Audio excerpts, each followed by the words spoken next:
Yes kabisa. Bana, mambo vipi hapo ulipo? Hapa safi kabisa.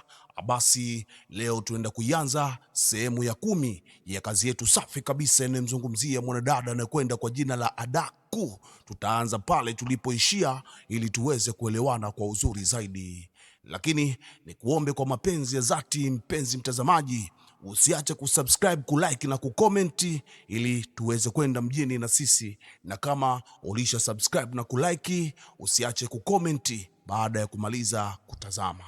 Bana, mimi hapa wananiita Alifa DJ aka wa kupoa aka kabisa Real Badman Killer, na imani umenielewa. Basi kanyaga panda, tuondoke katika mtindo wa kisasa wewe. Okay, tunaendelea. Basi waziri kiongozi baada ya kuvuta milioni 10 naira aliyoshirikisha wenzake, na ndipo wakaamua kwenda nyumbani kwa Arinza, yani Ikulu, na kuanza maandalizi kwa ajili ya kumkabidhi Bwana Jay Ikulu hiyo, akimaanisha ya kwamba Arinza siku zake alizopangiwa za kuleta mwili wa babake ufanyiwa maziko zimeshakwisha, ni kesho tu asubuhi. Kwa hiyo atatakiwa kuondoka yeye na familia yake katika Ikulu, na Bwana Jay atatawazwa rasmi kuwa mfalme wa Amanza. Mlinzi aliwafungulia geti, wakaingia. Wanafika wanakutana na Arinza, alikuwa amesimama kwenye balkoni hapo. Arinza anauliza, we mzee, huyu tapeli amefuata nini nyumbani kwangu hapa? Nauliza mzee, tapeli anafanya nini nyumbani kwangu? Mzee akamwambia, mkuu wangu, kwanza kwa hiyo kauli uifute, kwa sababu una ushahidi wowote unaothibitisha kwamba huyu bwana ni tapeli. Kwa hiyo kifupi ni kwamba hakuna ushahidi unaothibitisha hilo. Kwa hiyo na sisi kama wazee wa baraza tumeamua tuwe naye huyu katika baraza letu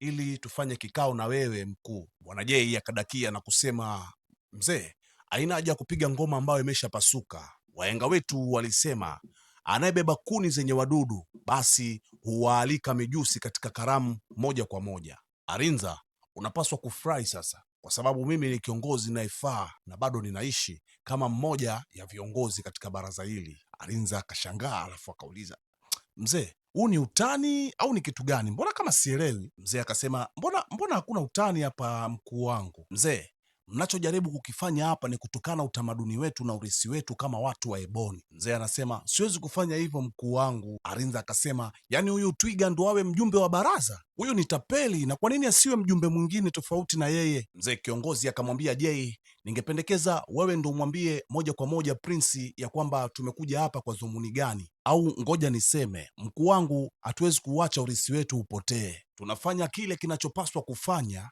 tunafanya kwa manufaa ya ufalme huu, tunafikiria juu ya maendeleo. Baraza lilichukua uamuzi. Basi wakiwa wanaendelea kujadili, muda huo huo geti linagongwa. Mlinzi anaenda na kugundua anayegonga ni nani, na kisha analeta taarifa kwa bosi wake. Anasema, samahani Prince, kuna mtu yupo mlangoni anataka kuonana na wewe. Arinza anauliza, ni nani? Anamwambia ni askari polisi wako hapo nje. Anatafakari kidogo na kisha anamwambia waruhusu waingie. Yule mzee kiongozi alishtuka vibaya mno na kusema, polisi wanataka nini tena? Basi walipoingia wanajitambulisha. Afande anasema, mimi ni CSP.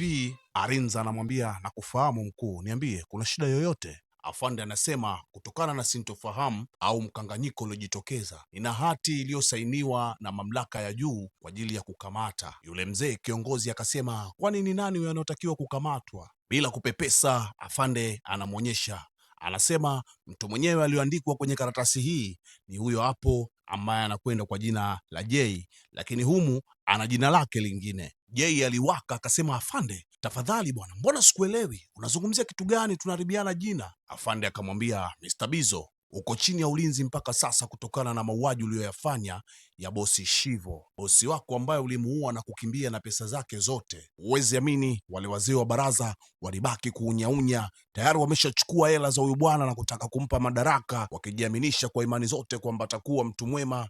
Mara si mara wanakutana na kesi ya mauaji kwa huyu bwana. Wasiwasi wao ni kwamba wasije wakajumlishwa na wao kwenye hiyo kesi. Jay anasema, kuna sehemu afande utakuwa umekosea bwana, hiyo karatasi haina jina langu bwana, mimi mtakuwa mnanionea bwana, mimi siitu jina hilo bwana, mimi naitwa Jay. Arinza anamwambia, kaa kimya mlagai mkubwa wewe. Hapana Arinza, sijui anazungumzia kitu gani huyu mtu bwana. Afande, wewe kuna sehemu utakuwa unachanganya. Arinza anamuuliza afande, samahani bwana, una uhakika kweli kuhusu habari unazozisema kwa huyu jamaa? Uhakika sina, lakini mahakama zipo zinaweza kuamua ili jambo. Basi sawa, unaweza ukaendelea na jambo lako afande. Afande anasema, Mr. Bizo, ni bora kukaa kimya kwa sababu maneno yako hayawezi kusaidia kitu chochote kile. Ni bora ukayaacha akiba ili uende ukayaongee mahakamani kwa ajili ya kujitetea kwenye sheria zaidi. Arinza akasema, afande, hao wazee nao wanashirikiana nao kwenye uhalifu. Wazee waliruka wakasema hapana.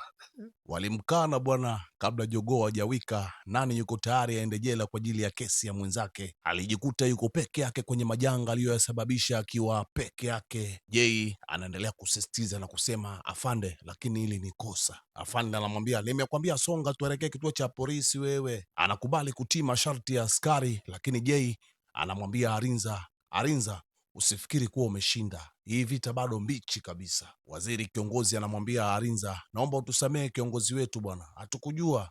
Nisamehe mimi kwa niaba ya wenzangu pia, hatukujua kama huyu mtu atakuwa na matukio ya hivi bwana. Mzee kiongozi anampa kauli za kumfariji mama Arinza, anamwambia usikatishwe tamaa kirahisi, nitaendelea kusema hivyo kila siku. Tazama, huyu mhalifu kabisa alikuwa anaonekana ni mhalifu bila kujificha, mkuu wangu. Bana, leo mzee Ujuku alikuja anapoishi Adaku ili aweze kuongea naye jambo fulani hivi ambalo ni siri yao wao wawili. Mzee Ujuku anasema, Adaku, mahali ambapo umehifadhi maiti ya baba yako pameshagundulika na kuwa ni mkuu pamoja na kaka yako.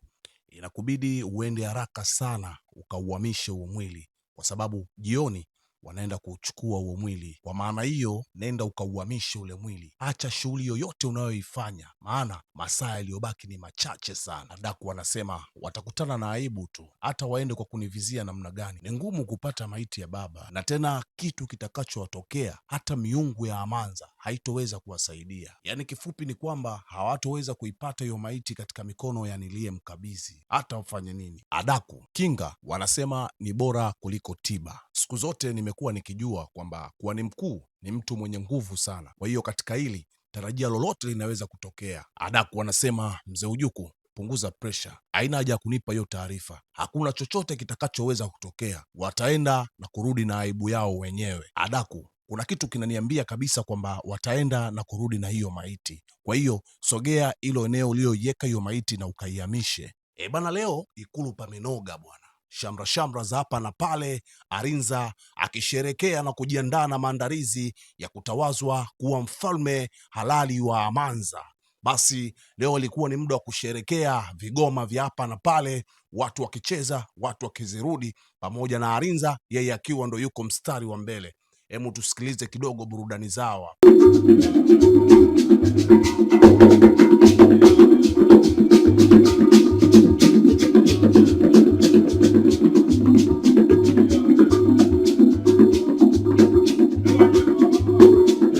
Haya basi ngoma na isimame, kuna jambo nataka kuongea. Anasema hakika leo ni sikukuu, miungu imeturehemu, na pia nimefurahi sana wazee wa baraza. Sina budi kuwapongeza kwa juhudi mlizozifanya kwa kurudisha mwili wa baba nyumbani kwake. Kwa muda huu maiti ya mfalme ipo njiani ikielekea kuletwa hapa nyumbani, na kwa uwezo niliopewa kama mfalme mkuu wa Amanza, nitakuja na tarehe rasmi kwa ajili ya mazishi ya mfalme. Lakini kumbukeni, ni lazima azikwe kwa kufuata mila na desturi zetu. Muda huo mzee Ujuku anaomba excuse, anaenda kuongea na simu nje. Anaenda kuongea na nani katika hiyo simu? Okay, basi hilo anajua yeye. Tunarudi tena kwenye ile sherehe pale. Yule mzee kiongozi anamwambia Arinza, umeongea vizuri na limeonekana hilo kupitia kizazi chake. Hakika kweli wewe ni mtoto wa baba yako. Arinza akasema, aswa, umeongea kweli mzee. Mzee akasema, lakini nataka kuuliza swali moja bwana Arinza, vipi kuhusu dokta wa ile maiti? Arinza akacheka kisha akamwambia, hutakiwi kuwa na wasiwasi katika hilo bwana. Nimeshamwagiza daktari ambaye ni mtaalam katika masuala hayo, atakuwa akiuangalia mwili wa baba yangu kwa umakini mkubwa sana. Wakati huo huku sisi tukiendelea na taratibu nyingine kwa ajili ya mazishi. Pande huku alipo mwanadada Adaku anatoka nje na kupokea simu. Simu inatoka kwa mzee Ujuku. Mzee Ujuku anamwambia Adaku, nilikuonya Adaku, ungenisikiliza. hawa watu wameshaitoa hiyo maiti kwa huyo mtu na wanayo muda wowote ule watamzika mfalme pamoja na hao mabinti wasio na hatia. Daku anasema wametoa maiti? Wamewezaje? Wamemshawishi vipi huyo? Una uhakika mzee na unachokiongea kweli? Mzee Ujuku anamwambia, yani ninavyoongea na wewe hapa nipo Ikulu na watu wanasherekea sherehe kubwa kwa ajili ya kuupokea mwili wa mfalme. Adaku, kaa ujue kwamba mpaka sasa tumeshashindwa vita. Najua kwamba ibada hii itafanyika kwa siri sana, yani hata sijui wewe ni mtu wa design gani. Nilikuambia hili jambo mapema kabisa. Ona sasa tumeshindwa vita. Adaku anasema hatujapoteza vita Ujuku, haijaisha mpaka tushinde. Asante kwa taarifa, nitaangalia ninachoweza kufanya, nitakuja tena na mpango mwingine. Mzee Ujuku anasema sawa, kama una mpango mwingine sio mbaya, acha tuone utafanya nini. Hapa tunagundua kwamba mambo yote anayoyafanya Adaku, kuna watu ambao wanampa nguvu na kumtia kiburi. Nyuma yake kuna watu kama hawa wakina mzee Ujuku, mzee ambaye tangu tunaanza movie hatukujua kwamba atakuwa yuko upande mmoja na Adaku, lakini leo tunajua kwamba yuko upande mmoja na Adaku, na mwenyewe pia apendezwe na lile swala la kuzika wale mabinti pamoja na mfalme. Bana, ili dude ndo kama linaanza vile, yani bado bichi kabisa. Basi mpaka kufika hapo ndo mwisho wa sehemu ya 10. Tukutane katika sehemu ya 11, ila usiache kusubscribe, kulike na kukomenti, na kama ulisha subscribe usiache kukomenti na kulike baada ya kutazama, na kuahidi sehemu ya 11 ni kali kuliko episodi zote ulizozitazama tangu tuanze hii movie ya Adaku. Basi muda wote huo ulikuwa ukinisikiliza, wananita Alifa DJ aka wa kupoa. Mpaka muda mwingine niseme asante.